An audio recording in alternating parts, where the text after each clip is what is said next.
그 다음에, 이 스트레스를 이제 조금 집중적으로 조금 깊게 좀 보면은 우리가 직무 스트레스 그래갖고 직장의 스트레스를 보면 대개 8개 영역에서 한 43개 유형으로 구분을 해요. 근데 뭐 예를 들면 뭐 직무 양이 어떠냐, 뭐 고용의 안정성이 어떠냐, 급여는 어떠냐, 그 다음에 뭐 환경은 어떠냐, 근무 환경은 어떠냐, 또 뭐 인간관계 갈등이 어떠냐, 이런 거 뭐 해서 한 8가지 영역으로 나눠주고 있습니다. 그래서 오늘 제일 중요한 거, 우리가 부정부패와 관계에서 가장 중요한, 즉 스트레스가 가장 심각한 거 2가지만 보겠습니다. 우선 그 업무가 너무 많으면 안 돼요. 스트레스를 받아요. 지금 스트레스와 부정부패 상관관계 얘기하잖아요. 뭐 결론을 먼저 말씀을 또 지금 드리면 스트레스가 많은 조직이 부패에 빠질 위험이 큽니다. 또 부정부패의 지수가 높습니다. 스트레스가 많은 조직이. 기쁘고 즐겁고 신나게 하는 조직은 부패에 빠질 그런 여력이 별로 없습니다. 마음이 긍정적이기 때문에. 기쁘고 즐거운데, 마음이 긍정적인데, 긍정적이라는 것은 그 부정적이 아니다. 부정적이라는 건 바로 부정부패에 빠지기 쉽다. 그 얘기 아니겠습니까? 그래서 우선 일이 많으면 안 돼요. 너무 일이 많으면 그거를 심리학적으로 자아고갈이라고 그럽니다. 자아고갈이 되면은 뇌가 자기 자신을 정확하게 판단할, 즉 이성적 판단을 흐리게 됩니다. 이성적 판단을 흐리게 된다. 그러면 언젠가 제가 강의 때 말씀드렸습니다만은 텔레비에 그 높은 분이 뭘 이렇게, 그죠? 손을 이렇게 하고 여기다 뭐 꼭 수건을 덮죠. 이렇게 해서 나와서 그때 기자가 물었습니다. 장관님 왜 이렇게 됐습니까? 그랬더니 자기도 모릅니다. 나도 몰라요. 내가 아마 악마의 유혹에 덫에 걸린 것 같습니다. 이렇게 얘기했죠. 근데 지금 말씀드린 그런 겁니다. 너무 머리가 복잡하고 일이 많아서 그러든지 아니면 다른 상황으로 복잡하면 뇌가 이성적 판단을 할 수가 없습니다. 그렇게 되면 자기도 모르게 빠집니다. 자기도 모르게 빠집니다. 그러니까 너무 일이 많으면 여러분들 일 많다고 얘기를 하셔야 됩니다. 그걸 끙끙 하면서 하면은 병납니다. 병나면 일도 제대로 안 되고. 여러분 어떤 데는 자기에게 저거 한 것을 진짜 건의하고 얘기할 수 있는 것도 하나의 뭐라고 그랬죠? 능력이라고 그랬습니다. 용기라고 그랬습니다. 그 다음에 다음으로 일이 많은 것 다음으로 실제적으로 지금 얘기하는 게 제일 중요합니다. 인간관계 갈등입니다. 그러니까 우리가 직장인들을 대상으로 해서 뭐 저희뿐만 아니고 많은 그 기관에서, 회사에서, 여론조사 기관에서 조사를 하죠. 해마다 합니다. 해마다. 대학에서도 하고 합니다. 하는데 당신이 겪는 인간관계 갈등 중에서 가장 그 큰 것이 뭡니까? 상관하고입니까? 부하하고입니까? 동료하고입니까? 아니면 제3의 인물하고 그렇습니까? 했는데 상관하고가 70% 이상. 상관. 그래서 인간관계 갈등을 해결하지 않으면 부부에 빠지기 쉽습니다. 이걸 심리학 용어로 하면 예를 들면 윗사람이 조금 뭐 이렇게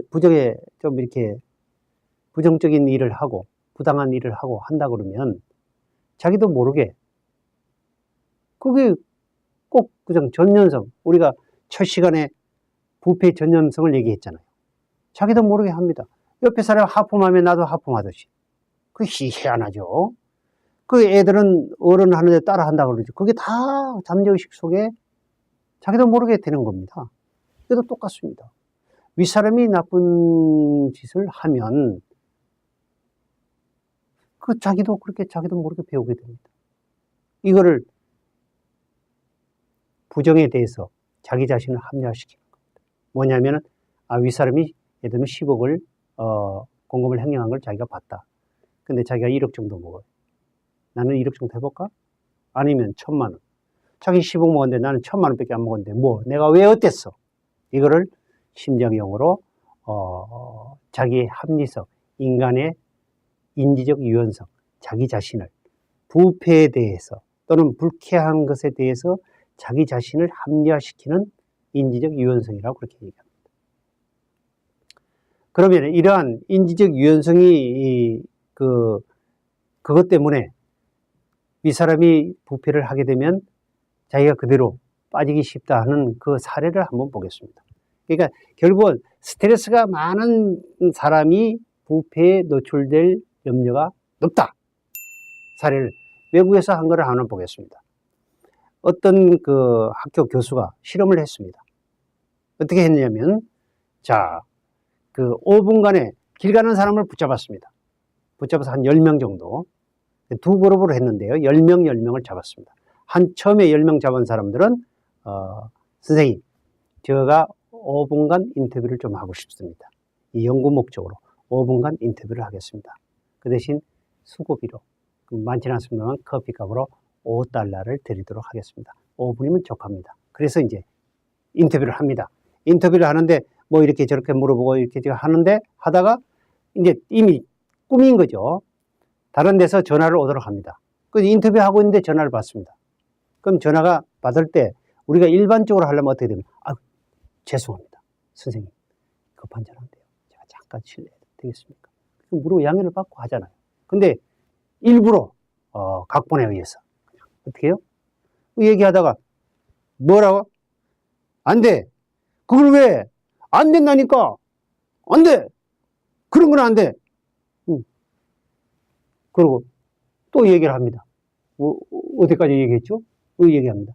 이 5분 동안에 한 3번을 전화 오도록 만듭니다. 그럼 뭐 상대방이 인터뷰에 응한 사람이 기분 나쁘죠.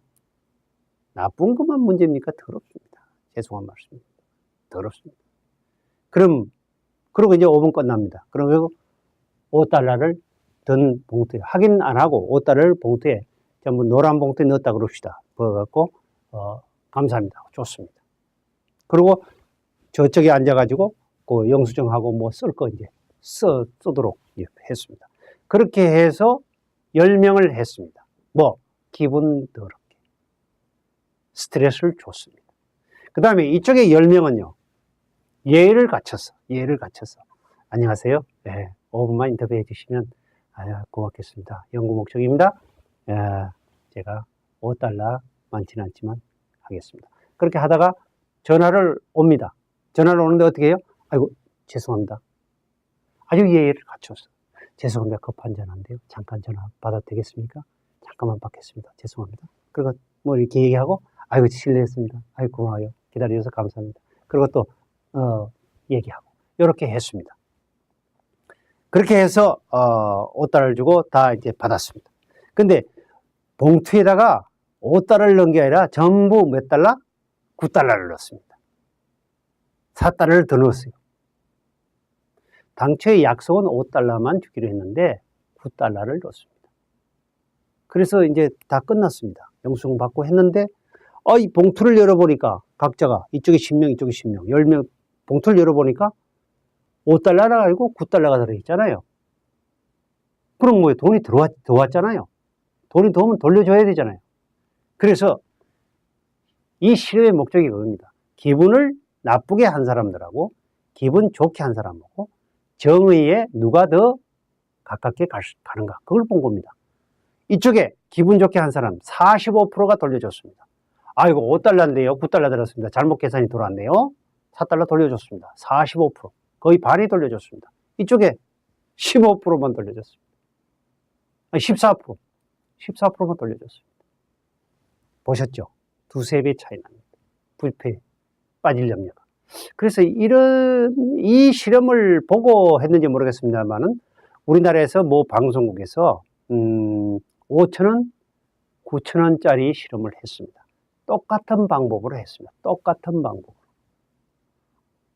그랬더니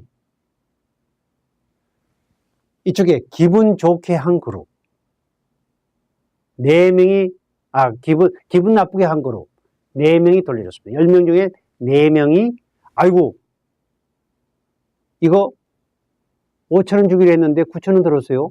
4,000원 빼갖고 줬습니다. 기분 좋게 한 그룹 8명이 돌려줬습니다. 8명이 돌려줬습니다. 배가 됐죠. 이건 무엇을 의미합니까? 스트레스를 준 대상하고, 즉 기분이 나쁠 때하고 기분이 좋을 때하고 부정부패에 빠질 확률이 나쁜 사람이 훨씬 높다. 증명된 거 아닙니까? 이거 말고도 뭐 10만 원, 뭐 5만 원, 10만 원 실험한 것도 우리나라에 있어요. 있는데 거의가 뭡니까? 기분이 나쁜 상태에서 부정부패에 빠질 우려가 높다 하는 결론을 얻었습니다. 그 다음에 참고로 이제 여러분들 중요한 거, 제일 중요한 거는 아까 2가지 스트레스를 말씀드렸는데 8가지 스트레스 영역 중에서 2가지를 말씀드렸죠. 업무가 너무 많아도 안 된다. 뇌 자아 고갈 상태에 빠진다. 뇌가 이성적 판단을 흐리게 해서 부정부패에 빠지기 쉽다. 그 다음에 또 하나는 인지적 유연성, 인간관계 갈등에서 인지적 유연성을 갖게 되면 곤란하다. 자기가 그렇게 생각하게 되는데 그렇게 되면은 인간관계 갈등이 제일 중요하다. 이거는 직무는 말이죠. 많으면 집에 가져갈 수도 있어요. 가져갈 수도 있고 토요일, 일요일 나가서 할 수도 있습니다. 일이 많으면. 그것도 너무 힘들면 안 돼요. 그거 지쳐요. 지치는데 인간관계 갈등은 그게 안 됩니다. 직장 스트레스의 8개 그 영역 중에서 제일 골치 아픈 것이 인간관계 갈등입니다. 사람과의 관계. 이거는 어떻게 할 수가 없어요. 엄마가 딸 대신에 시집가 줄 수 없잖아요. 똑같아요, 이것도. 이건 뭐 어떻게 할 수가 없습니다. 자기가 해결을 해야 됩니다, 스트레스를. 그래서 중요한 것이 상하 좌우, 아까 70% 이상이 상관과의 갈등이라고 그랬잖아요. 근데 뭐 하여튼 직장에서 일어나는 인간관계 갈등을 어떻게 잘 해결할 수 있는가. 근데 그 원인이 뭔가 하면 대부분 보면은 언행이에요. 말과 행동에서 오해를 사요.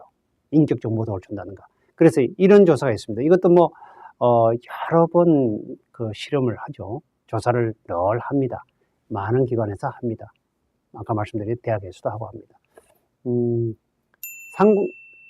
부하에게 묻습니다. 부하들에게 가장 존경하는 상관이 어떤 사람이에요? 참고를 하십시오. 이제 이 얘기를 제가 말씀드린 걸 들으면 여러분들이 직장생활 하는데 나도 조심해야 되구나.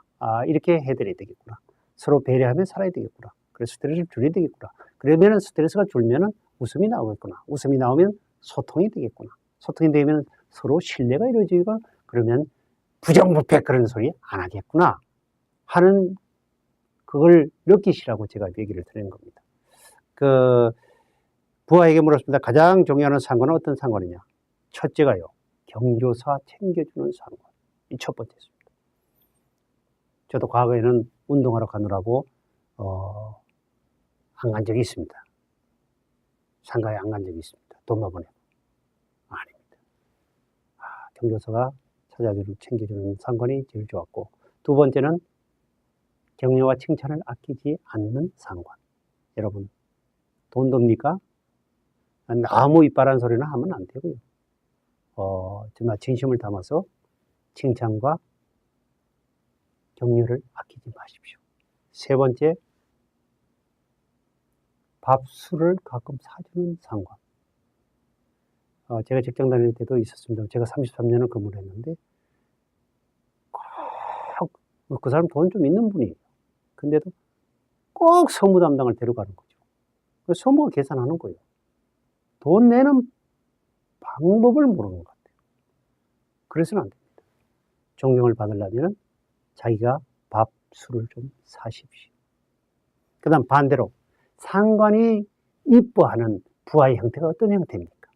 첫째로 말없이 묵묵히 일을 해주는 사람. 맞죠? 맞죠. 두 번째, 아마 여러 조사 중에서 제가 이제 샘플로 하나 찾아온 거죠.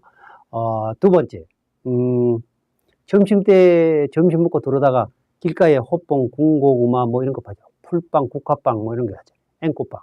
이런 거 하면서 너무 맛있는데 자기 혼자 먹지 않고 우리 팀장님 맛 좀 보여드리겠다. 2개 싸가지고 갖다 드렸대요. 근데 그게 상관들이 너무 느낌이 왔다는 거죠. 이게 뭐예요? 관심은 관계를 좋게 한다. 관계는 관심에서부터 오는 겁니다. 아무것도 아닌 거지만 아무것도 입니다. 중요한 겁니다. 얼마나 중요한 겁니까? 그 다음에 세 번째 비즈니스 외에 회사 업무 말고 개인적 업무를 상담해주는 부하가 나를 믿는구나, 나를 부모처럼 생각하는구나, 나를 형처럼 생각하는구나, 나를 언니처럼 누나처럼 생각하는구나, 그런 생각이 들어서 친밀도가 높아집니다. 서로 신뢰도가 높아집니다. 참고를 하십시오. 그리고 부하가 합니다. 부하가 제일 싫어하는 상관의 행동이 뭔지 아십니까? 사람들을 만나는 데서 면박 줄 때 아우 창피하다. 인간적 모독을 느낀대. 그렇게. 물론 인간적 모독을 주는 거는 해서는 안 되죠. 안 되는데 하여튼 받는 사람은 창피가. 지구명에 있으면 그냥 들어가고 싶다는 거죠. 그 다음 반대로 상관이 제일 싫어하는 부하의 행동이 뭔지 아십니까? 역시 사람 많은 데서 꼬박꼬박 말 대꾸 하는 거. 그 이제 지 말이 옳은 거죠. 옳은 건데, 옳은 거는 인정하는데, 그걸 그냥 꼬박꼬박. 그 다음에 이제 말 중에서 이제 마지막으로 조심해야 될 거. 상관이 이제 부하를 대할 때 조심해야 될 말이 있습니다. 야, 이걸 일이라고 했어? 일한 거 맞는 거야, 어제? 네 수준 이거밖에 안 돼? 야, 봉급이 아깝다. 봉급이 아까워. 내가 너같이 할 때는 이렇게 안 했어. 이따를 하려면 때려치워. 이게. 기분 굉장히 나빠. 말하자면 직무 스트레스를 확 올려줘. 그럼 뭐예요? 나가서 뭐 한번 하고 싶죠? 한 잔 먹고 싶죠? 그죠? 그럼 한 잔 먹으면 뭐 술을 먹죠. 처음에 자기가 술을 먹지만 그 다음에 뭐예요? 술을 먹고 개판되는 거죠. 부정에 빠지기 쉽습니다. 반대로 상관이 싫어하는 부하의 말이 있습니다. 부하가 이렇게 얘기합니다. 팀장님, 이러시면 안 되죠. 이걸 왜 제가 해야 됩니까? 도로 팀장님하고는 도대체 말이 안 통합니다. 말이 안 통해요. 팀장님, 제가 이런 말씀드려도 되는지 모르겠습니다. 팀장님은 이 업무가 적성에 맞지 않는 것 같은데요. 그럼 어떻게 하라는 거예요? 팀장님 가라는 거예요? 이런 말과 행동 한마디, 그 다음에 관심을 끄는 한마디가 상하 좌우 간의 인간관계적 갈등을 해소하는 가장 좋은 방법입니다.